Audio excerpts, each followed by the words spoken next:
Hello everyone. Hello everyone. My goodness.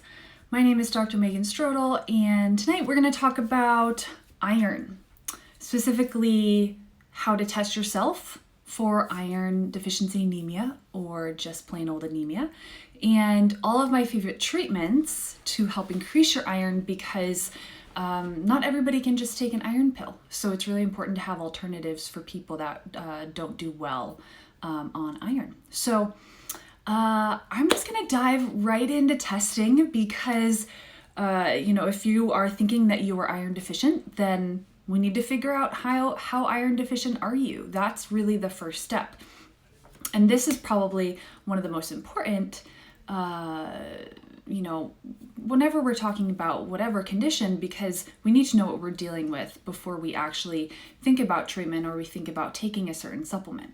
So when we're talking about iron deficiency, before we talk about testing, I want to make two different distinctions between actual anemia and something called iron deficiency. Because what I hear a lot in my practice is a lot of women are telling me that their doctor has tested their iron levels and their iron levels are quote quote fine. And when I do testing, I end up finding out that their iron levels actually weren't fine at all and their doctor didn't do the right testing. When we're talking about the difference between the two, what your doctor had tested you for will shape your diagnosis. So let's back up a little bit. So there's something called anemia, which is literally meaning like lack of blood or lack of oxygen, depending on how you want to look at it. And then there's something called iron deficiency anemia. So when we're running a workup to figure out what is going on with somebody, we're often running an iron panel and we're often running a complete blood count. So those are really the two things that you need to figure out whether you have straight up anemia or whether you are iron deficient. The reason why I'm making the distinction between these two is because a lot of times what happens in testing is that a traditional doctor will run what's called a CBC on a patient, and that has about 10 different indices that have to do with what does your red blood cells look like in the blood. Your red blood cells are the red part of your blood. They're important because they carry oxygen all over your body, and literally the purpose of our red blood cells is to have an iron molecule in it. That iron molecule binds oxygen, and then that little red blood cell takes that oxygen all over your body so that all of your cells can breathe. That's literally the purpose of why we have blood. But the issue with just running a CBC is that we don't get the full picture of the person's true iron status. So when we run a CBC, it has about 10 different things that tell you all about the red blood cell, but it doesn't tell you actually about iron. So when doctors are running the CBC, they're looking at two markers inside the CBC called a hemoglobin and a hematocrit. This is often called an H and H. A hemoglobin and a hematocrit. Hemoglobin will tell you how much protein is typically in the red blood cell, and then the hematocrit is indicative of the concentration of the blood in the sample. So the idea is that if those two are low, then that is a diagnosis of anemia. And then, if you're lower in the range, that increases our suspicions that you are possibly anemic or that you possibly lack iron. But for most medical ranges, the blood ranges are actually really, really broad. And so, you can have somebody that's normal at a 15 for a hemoglobin and somebody that's about an 11 for a hemoglobin, and both are very different numbers on the range, but one's on the high end of the range and one's on the low end of the range. And someone with that type of result is going to feel very different at an 11 versus a 15.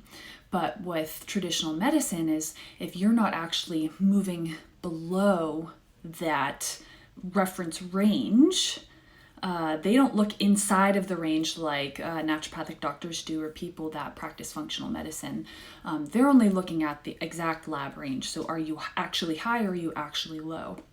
So if you are not lab low, then they're not gonna, they're not even going to consider any sort of workup for iron deficiency or any further workup for anemia to figure out what is actually going on with your iron status.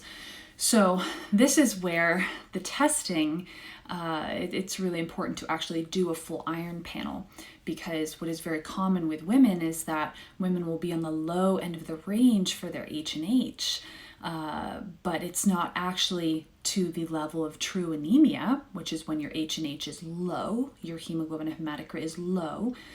When your hemoglobin and hematocrit is low, that classifies you as being anemic.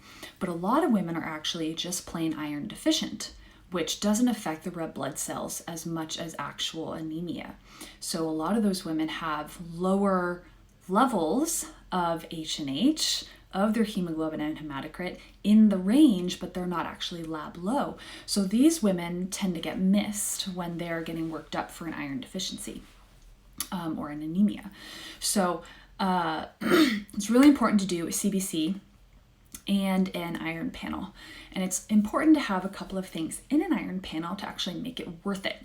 So when you run a CBC, you get your H&H, which is awesome. So if you're low, then you have anemia. If you're borderline, we have to do more testing. When we run an iron panel, we run a couple of different things. One of the most important things in an iron panel, which you often will have to ask them to add in, because not all iron panels include a ferritin, but is a ferritin. A ferritin is indicative of your iron storage. So it literally tells us how much iron do you have in storage in your body.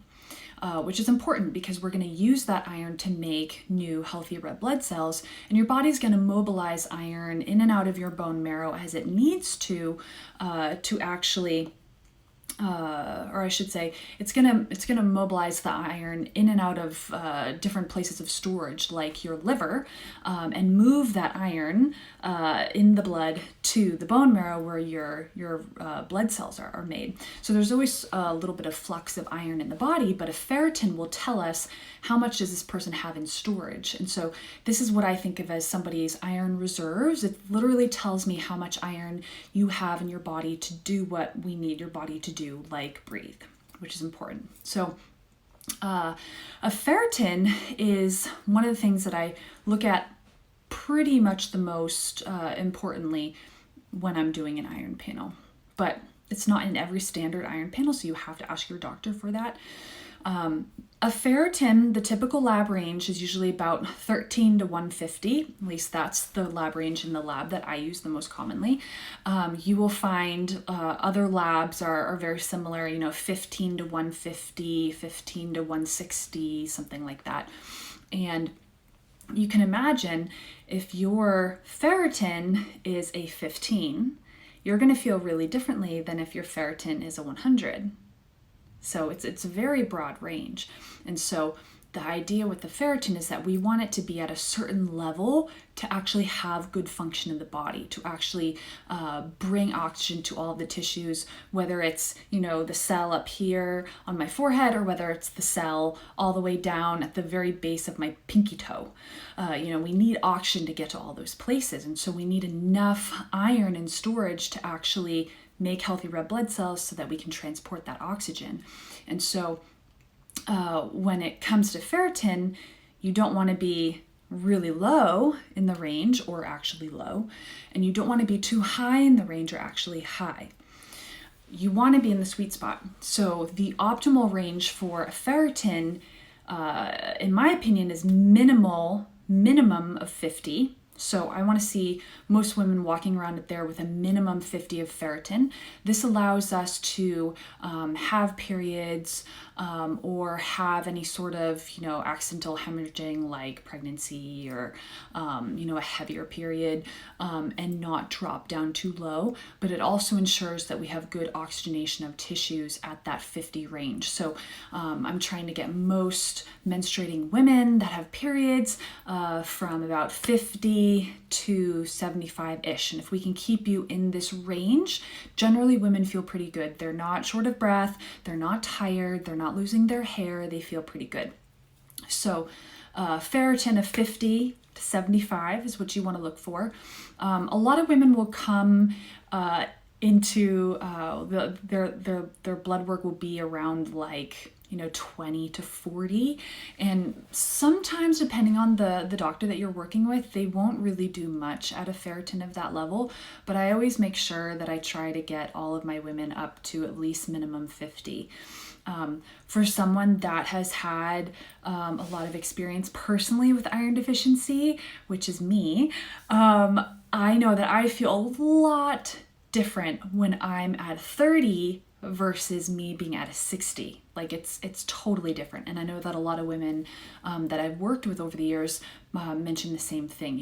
When we do their tests and they come back with a ferritin level of 6, they're like, oh my gosh. And we do some treatment, we get the iron levels up, and they get to a 30 and they feel so much better than they were at a 6. But then when we get them up to 50, 60, 70, that's when they really, really feel good in their body. So the range really does matter. So make sure that when you're getting these iron labs done by your doctor, that you're actually asking to see the numbers, that you're not just accepting what the nurse will tell you over the phone, or what your doctor will just very quickly say to you. Make sure you actually get the numbers so that you can compare and you can track your progress over time, especially if you're going to do any sort of iron supplementation. That's really important. So we were talking about an iron panel and making sure that you have a ferritin. Ferritin's my favorite, so I always want to talk about it first. And then other things on the iron panel are something called a TIBC, a UIBC, an iron saturation, and a transferrin. So a TIBC is total iron binding capacity. So I think of TIBC as essentially your body's ability to bind iron or your iron hunger. So you can think about it this way, if your TIBC is going up, then your body is way more hungry for iron, and so your binding capacity is larger. Your body wants to have iron. So when I'm looking at an iron panel and I see a high TIBC, I'm thinking, oh my goodness, why does this person need iron? Is their ferritin low? Are there other iron markers low? How are we going to dose this person? So if you have a higher TIBC, then that generally means that your body's asking for some iron, which is really helpful because, we run the H&H and the CBC, we run the ferritin, we run the other things in the iron panel, and it doesn't always line up like a textbook. So we need all of these markers together to help us figure out what we're actually going to do with the results of the iron panel. So TIBC. The other one is a UIBC, which is unsaturated iron binding capacity, which I honestly don't use as much because I find that looking at transferrin percentage and transferrin and iron actually gives us a better look. So I'm not going to spend a lot of time on that. But one marker after the TIBC is just straight up iron. It's usually called iron on the panel, or it's also called serum iron. That's really common. But a lot of people, and especially a lot of doctors these days, they tend to put a lot of weight into the iron reading. And when we're looking at iron levels in the blood, specifically with the iron marker, it's really just telling us how much iron was floating around in your blood at that moment. So it's a snapshot in time. And, if you were tuning in before, we learned that, your iron levels in the blood will fluctuate depending on what's going on in your system, depending on whether you're mobilizing some iron from your liver to the bone marrow to go make healthy new red blood cells, or whether you've had, say you just came off of your period, then your iron levels are naturally going to be a little bit lower because you just lost some blood. So the iron marker in an iron panel is not my favorite because it's variable, and it tends to change. And so I like to look at it as a piece of the puzzle, but I don't tend to rely on it as much as I will rely on other markers like the TIBC or the ferritin. Other markers in an iron panel are the transferrin saturation, and this tells us how much of the blood is saturated with iron, which is important because we want a lot of those binding sites to be occupied and carrying iron around to where we need it to go. So if your iron saturation is low, that generally means you need more iron. If your iron saturation is high, that can sometimes indicate that maybe you have way too much iron, or maybe you have an iron storage issue, or maybe you have something like hemochromatosis, which is iron overload that's genetic. So it's useful because if you're really low, then often you need more. But if you're really high, then that can tell us that possibly you're depositing some iron into your organs. And that's one thing that I want to caveat all of this with is, the reason why we do all of these testings is so that we know what to dose you, and we know how to treat you, and we know how much iron you need. Not everybody can take iron safely. And so it's important to know what your numbers are before you just go to the store and pick out any old iron supplement and start taking it. You guys know that I'm super, super pro test, don't guess. You always have to test because every so often I'll run an iron panel on someone and find they're actually iron overloaded. And so giving them iron was, not the best course of action. But we wouldn't know that if we didn't test. So you have to test. Iron is a heavy metal, and women, we're unique in that we have menstrual cycles, and so we have periods, so we excrete iron every month. But for women that are not excreting iron every month, they're postmenopausal, or they don't have a period, they're amenorrhea, or you are a man, then you're not excreting iron consistently. And so it's easier to keep your iron levels up and consistent. And those people are more at risk for what's called iron overload. And so, we just can't take iron willy-nilly. We really have to look at and make sure that you actually need it. So get your labs done before you go to the store. Okay, so we were just talking about transferrin percentage. So every so often somebody comes back high iron and the transferrin percentage is high, and when the transferrin percentage is higher, the transferrin saturation, whatever you want to call it, is high, then that can tell us that, hey, you are possibly depositing iron into your organs. And that's what we don't want to do in iron overload states.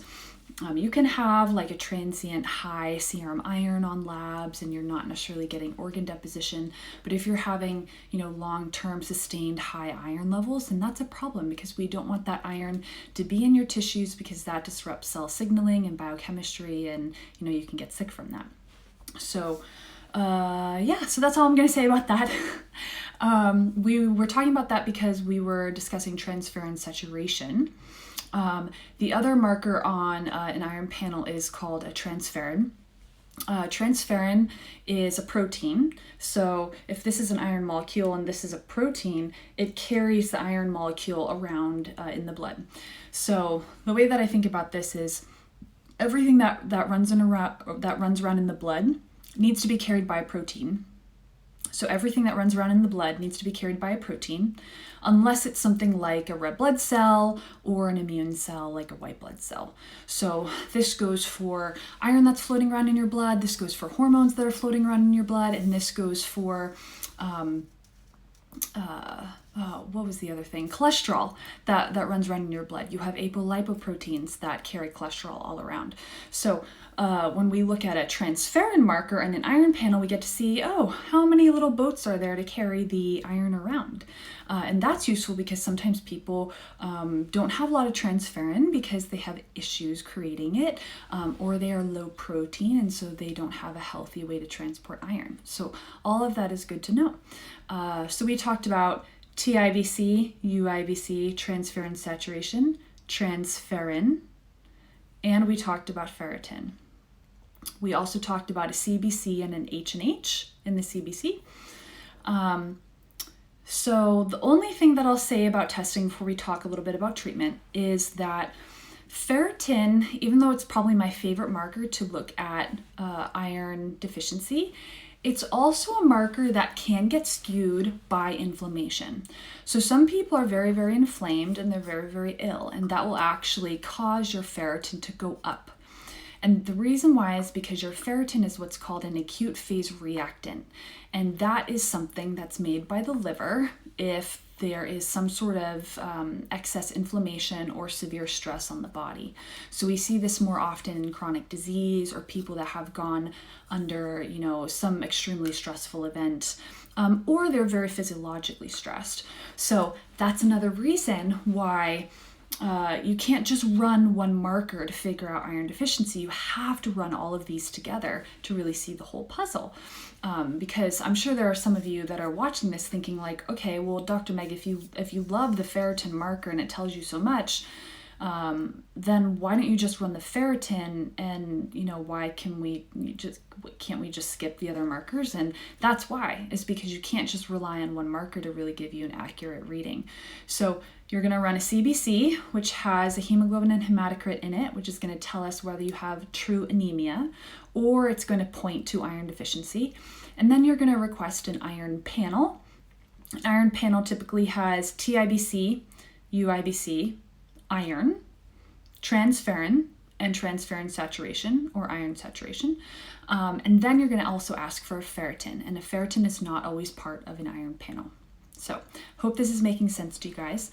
I want to talk about treatment next, because now that we've tested you and we've looked at your labs, we can actually start treatment. So if you are someone that is actually anemic, or that has iron deficiency, there are lots of different ways to get iron in you to get your levels to come up, which is awesome because iron isn't really that easy to digest. It can be very, very hard on the stomach. So it's good to have lots of different options when we're talking about treatment, because not everybody can just tolerate an iron capsule. A lot of people, funnily, well, not funnily if you're one of these types of persons, but it can make people constipated. And so, when I'm dosing somebody with an iron capsule, I'm making sure that we're giving them a really nice, gentle form of iron that's really easily absorbable. So my favorite is iron bisglycinate, which is really, really good on the stomach. It doesn't cause constipation as much as other forms of iron, like iron, it's called ferrous fumarate, which is a type of iron. It doesn't cause as much constipation, and when I'm dosing iron capsules, the people, I would say maybe 3 out of 10 tend to get constipated with capsules. So it's not, it's not really, really a high percentage, but it's something I always warn people whenever you start to take iron. The other thing to know if you're taking any sort of oral iron, like a capsule, is that it can make your stools a really dark color. It can make them really dark brown or really dark, like brownish black. When we look at our poop and we don't expect something to be in there, that can be a little disconcerting. But if you're taking iron, then it will make your stools darker. So just know that ahead of time. But there's about 10 different ways to get iron into the body, and I want to make sure we get through all of them. And I'll start with the strongest to the least strong. So probably the quickest way to get iron levels up, but is the highest force intervention, would be iron IVs. So you can actually give an IV bag full of an iron solution, and that can increase your iron levels. This is a really, really good option for people who have severe anemia, or who have ferritins that just take a really long time to move up on an iron supplementation. I really like iron IVs because they're fairly easy. You usually will do, really depending on what your levels are, but I usually have people do 4 to 6 iron IVs, and then they feel so much better. So if you're a person that is really, really anemic, really iron deficient, and you have all the symptoms, you're short of breath when you go up the stairs, you're dizzy, you're lightheaded when you stand up, you're fatigued all the time, you have cold hands and feet all the time, then you're a really good candidate for an iron IV. And a doctor needs to administer this, and a doctor actually needs to give you the, prescription or the permission to get an iron IV. And there are infusion centers all over. You can go to a variety of different naturopathic or functional medicine offices. A lot of us do iron IVs. You can do iron IVs in hospitals, but it's a really hard sell to get physicians to do this, though I have tried with a lot of my patients to get insurance coverage. But if you find a good doctor, then they can send you to an infusion center that's associated with the hospital, and you can get an iron IV. But usually you need a couple of them. Downsides to iron IVs is that if they're not covered by insurance, they can be expensive. But the good news is if you have good insurance, then usually a certain percentage is covered. But with anything IV, whenever we're administering something directly into your system, there is a risk of, allergic reaction, anaphylaxis, death, that type of thing, which is rare, but it does happen with iron IVs more so than just say like a nutrient IV or something like that. So wherever you go, make sure that there's a doctor on hand and they really know what they're doing, and they tend to administer a lot of iron IVs. So if you have some sort of reaction, they'll be prepared to deal with it. So iron IVs are great. The last thing I'll say about these is that they're amazing for people that are pregnant. Women that are pregnant, that their iron levels just drop during pregnancy and they are so depleted, and they're nauseous, they can't keep anything down, they're not eating iron-rich foods. And so iron IVs are actually very safe in pregnancy, and they work really, really well. So, if your iron is low and you're pregnant, I definitely wouldn't mess around. I would get your levels up. Especially because, you have to transport oxygen to your baby through the placenta. So it's really important to have your iron levels be high enough. And that's why we have iron in most prenatal formulas. So if your iron levels are low, think about an iron IV. The next thing would be iron shots. So iron shots are just what they sound like, except they're not shots like this. They're shots as an injection into your muscle. And this generally happens in the upper outer gluteal region, so the upper outer portion of your buttocks, either side. It's administered with a needle that's probably about, 1.5 inches long, and it goes right into your muscle. And it's delivering the iron solution directly into your system. And what happens with that is that all of the capillaries that are in the muscle are going to, soak up that iron and distribute it everywhere. So if for some reason you can't get access in a vein with an iron IV, you can do intramuscular iron shots. And those also work really, really well. I usually will have patients do a series of iron shots. So I've had patients do anywhere from 5 to 10, and that really helps to get levels up. Though you want to make sure that you are not going to react to the iron. So I always start with a lower dose and then work up. And then that tends to go over well in terms of having less people react, which is really important. But when you do an iron shot, because you're literally putting iron pigment, iron substance into your muscle, you have to administer it a certain way. So make sure whoever is doing your iron shot is trained in what's called ZTrack shot administration, which every medical professional should know what this is. It's essentially, instead of just holding your skin and putting the shot right in, what they do is they have to do a skin pull. And what they'll do is they'll pull your skin over, then they'll shoot the needle in, and then they'll put the solution in, and they'll wait a couple of seconds, usually about 10, and then they'll release your skin and pull out the needle at the exact same time.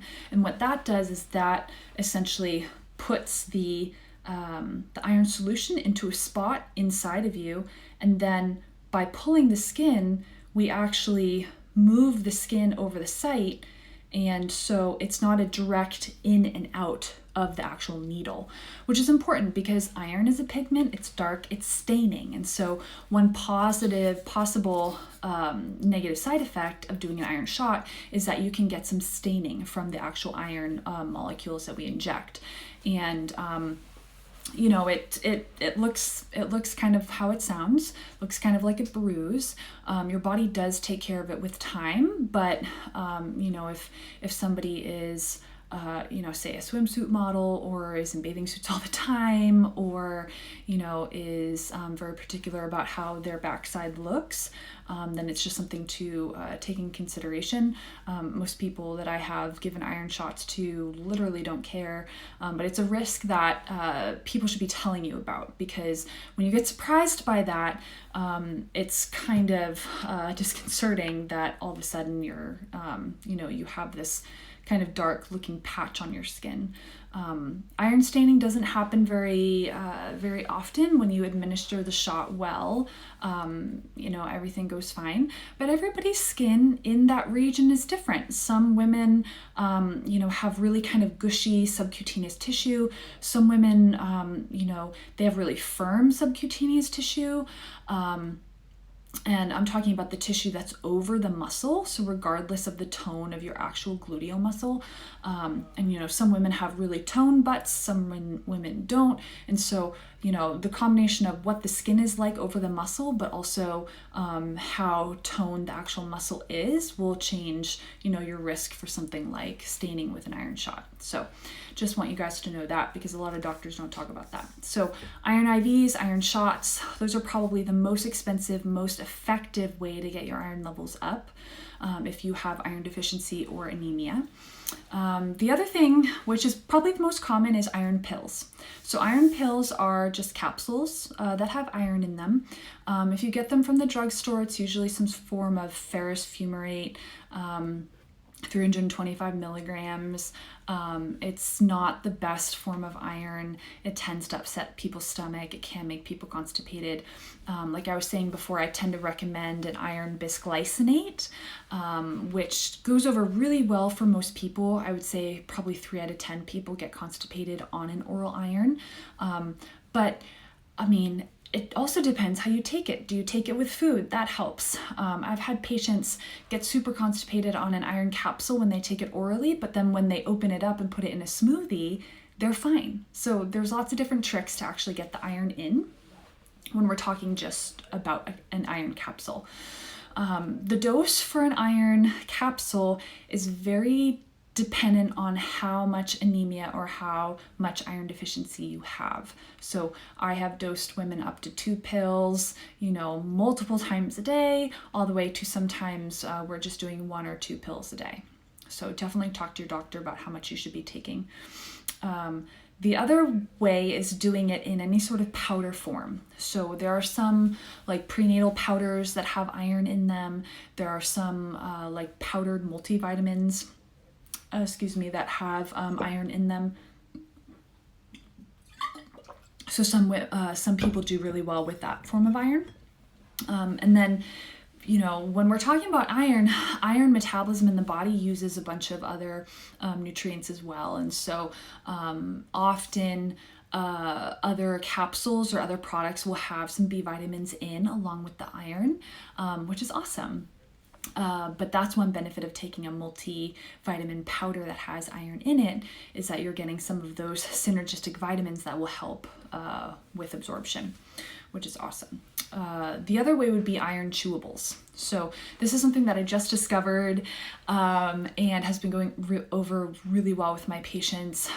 You have to take more of them because, it's a bite-sized chewable that you put in your mouth, so you have to take more of them throughout the day. But you chew it up really well, you take it with some food, and it tends to be okay on the stomach, especially if someone tends to get nauseous. So I like the iron chewables. You can also do iron liquid, though I'm not a huge fan of liquids in general when we're talking about supplements, just because whenever you have a supplement and you put it in a liquid form, you have to think about, okay, what's keeping it in the liquid form? What kind of solute or solvent are they using to actually keep it suspended in that liquid form? So I don't always love liquids, though I have a lot of patients that tend to need liquids, so that's sometimes what we end up doing. And then, so an iron liquid, there's lots of different kinds. I like one by Pure Encapsulations that has kind of a blueberry flavor and is really clean. So I tend to recommend that one.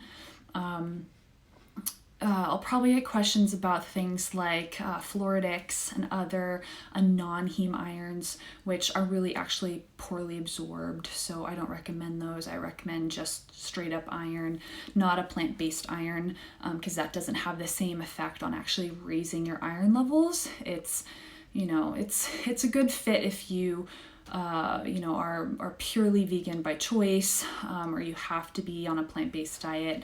That it does help with iron levels, but it's not, sorry, I'm getting all these messages. It's not as good as taking a just straight up mineral regular form of iron versus plant-based. So the next thing would be iron patches. And so patches are a way of delivering nutrients via the skin. And I'm smiling because I forget about patches all the time. And they go over really, really well, especially in my patients that have some sort of gastritis or stomach issue or absorption issue or some sort of issue with their colon, whether it's IBS, whether it's an inflammatory bowel disease, whether they have SIBO. So this is a great way to totally bypass the gut. So when we're talking about options to bypass the gut, we really have iron shots, we have iron IVs, and we have iron patches, which is great. So an iron patch, you guys can go to patchmd.com and look these up. I'm not affiliated with any of these products in any way. I just use them. But patchmd.com, they have something called an iron plus patch. And you put it on, follow the instructions, and it delivers iron directly through the skin. And it actually does work really well, though patches tend to be slower to get nutrient levels up than, something like an IV or capsules. So just know that. But it's great, especially if you can't tolerate any form of oral iron. So iron patches.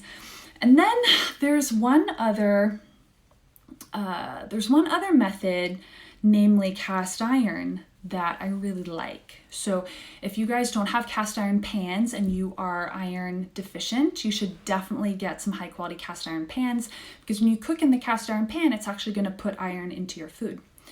So definitely get a good one. Sometimes you can get one passed down from a family. You can go to antique stores. You can buy one from Bed Bath & Beyond or Amazon and just get the Lodge brand. In my past, I was super into iron, old cast iron pans and rehabbing them. And so I have a couple, that are from the 1900s, which is really cool.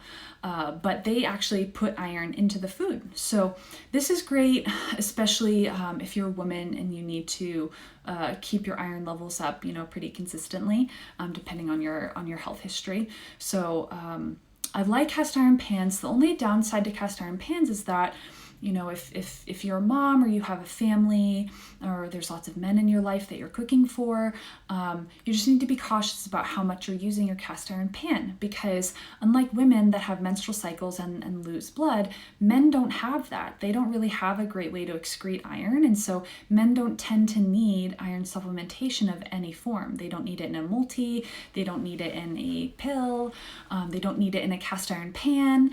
Men will get iron from red meat that they eat and other foods, but they don't need any sort of extra iron. And so if you have a lot of men in your life that would be eating the food that you're cooking in a cast iron pan, whether it's young boys to older gentlemen, definitely think about how much you're using that for. If you're doing a steak once a week or, a couple times a month, it's not going to be a big deal. But if you're doing cast iron pan cooking exclusively for your family that has men in it, I would rethink that. And you can do stainless steel types of pans. There's ceramic. There's lots of other great alternatives. So just keep an eye on that. But the other way to get iron in with a cast iron pan where you're not cooking food for the family in is to do something called a lucky iron fish. Or they have something new called a lucky iron leaf. So what that is, it's a piece of cast iron that's about this big, and it's in the shape of, oh yeah, thanks. It's in the shape of a fish. They also have a leaf form. And what you do is you use this in your cooking vessel whenever you're cooking. So like if you're making rice or soup, you plop it in there and it pulls the iron out of the cast iron fish or leaf into the water that you're cooking in. And this works really, really well because, you know, you can make a batch of something for yourself and not use it for the men in your life. But I love this because you can make something called iron water, which is essentially when you take water in a pot and you put the lucky ironfish in and you put a little bit of lemon juice to help the iron come out, and you boil it for a period of time. There's lots of recommendations on their website about how to actually do this along with recipes. I am affiliated with Lucky Iron Fish, so just heads up for that. But the reason why I am is because I recommend their product to patients all the time because I needed an alternative for patients that really couldn't tolerate iron. So I am an affiliate with them, and I do have a discount code if you guys want it. But regardless of where you get it from, Lucky Iron Fish is one way to increase your iron levels without actually cooking in a cast iron pan for the whole family, which is really useful. And it's nice because if you make something like iron water, you can use that to make tea or to make some other drink for yourself throughout the day. And it's pretty tasteless. It doesn't have, you know, much taste at all. And so you can get iron in, you know, just your own water that you have to drink. So for someone that has iron deficiency, that can be a really big deal because, you know, if stomach isn't tolerating any sort of iron well, or if you can't afford or don't have access to like iron shots or iron IVs, then something like a Lucky Iron Fish plus, you know, iron patches or an iron chewable can be actually a really great option for you. So I love products that make things easier for people. So yeah, Lucky Iron Fish. For those of you just tuning in, we've been talking about iron tonight and everything that you need to know for getting your iron tested, what to ask your doctor for, how to interpret it. I gave my opinions on ferritin and iron panel testing. We talked a lot about treatment, especially treatment options that are different than just an iron capsule, because not everybody can take an iron capsule. Some people get mad constipated, which is really not fun at all, especially if you've ever struggled from constipation. So there are lots of different alternatives for you women out there that really need to get your iron levels up. But definitely, before you do anything, test. Make sure you get the right test. Make sure you get a CBC. Make sure you get a ferritin, and make sure you get an iron panel. And, you know, if you can get more testing from your doctor to get even more complete workup, you know, for things like inflammation and your vitamin D levels and your B levels, you know, that's super helpful too. But tonight we were just focusing on the actual iron panel itself. So for those of you that are on here, if you have any questions, I will answer them before I go. But if not, this was super fun. For those of you that don't know me, my name is Dr. Megan Strodel, and I do these Instagram lives at 5 Pacific every Monday night at 5. So this week we talked about iron and testing and all the alternatives. I put up a calendar on my gram about my whole schedule for the whole month so you can know what topic to expect for me to talk about. So if you have questions, you can come live and ask them. You know, if you know that you're not going to be at a specific night, you can always send me questions via DM on Instagram. Hi. You know, I will try to answer them for you. So thanks for all the love, you guys. Great hanging out with you as always, and I'll see you next Monday night at 5 for another Instagram. Where's my planner? What am I talking about? I'm talking about B vitamin testing and all the different supplement options for that, because just like iron levels, you should know what your B vitamin levels are as well. So join me for that next week and send me questions if you have questions about B vitamin supplementation, because there's a lot of crazy info floating around out there, and a lot of people are actually getting fairly decently educated about B vitamin supplementation because it's becoming a fairly hot topic right now. So that's awesome. So great hanging out with you guys, and I will see you next week. Bye.